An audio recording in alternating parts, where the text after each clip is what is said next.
Bonjour à toutes et à tous, on se retrouve pour une toute nouvelle vidéo où on va une fois de plus parler du mercato.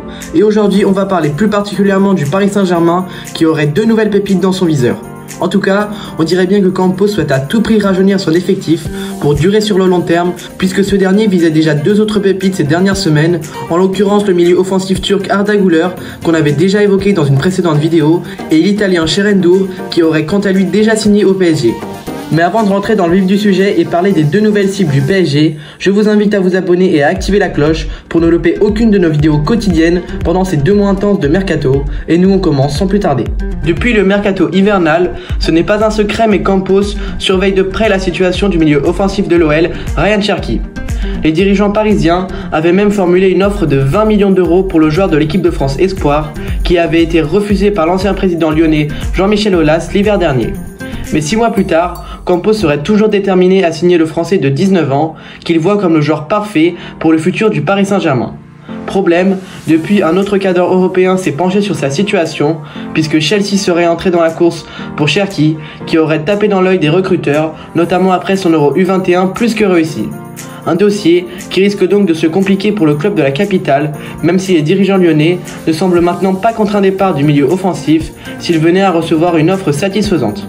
C'est pourquoi Campos penserait à une autre alternative qui évoluerait également à l'Olympique Lyonnais, et cette alternative ne serait autre que le joueur de 20 ans, également joueur de l'équipe de France Espoir, Bradley Barcola. Et certes, l'ailier de 20 ans s'est réellement montré aux yeux du monde cette saison, où il a affiché des performances plus que satisfaisantes, en marquant 5 buts et en délivrant 8 passes décisives en 26 rencontres de Ligue 1.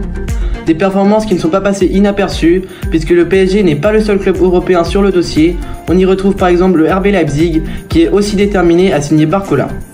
Pour ce qu'il en est de l'Olympique Lyonnais, comme pour Ryan Cherki, le club n'est pas forcément pour son départ, mais ne refusera pas une belle offre, sachant que sa valeur marchande est aujourd'hui estimée à 18 millions d'euros, somme qui devra logiquement être supérieure à celle-ci. D'après RMC Sport, Luis Enrique, qui devrait être le futur coach du PSG la saison prochaine, a lui-même validé le profil de Barcola, dont il apprécie la polyvalence, lui permettant ainsi d'évoluer sur tous les fronts de l'attaque. Beaucoup de jeunes joueurs échoués, on peut par exemple citer Hugo Ekitike, mais ça serait également un pari risqué pour le joueur lui-même, qui pourrait voir sa progression se stopper net, et donc dans le même temps gâcher sa carrière.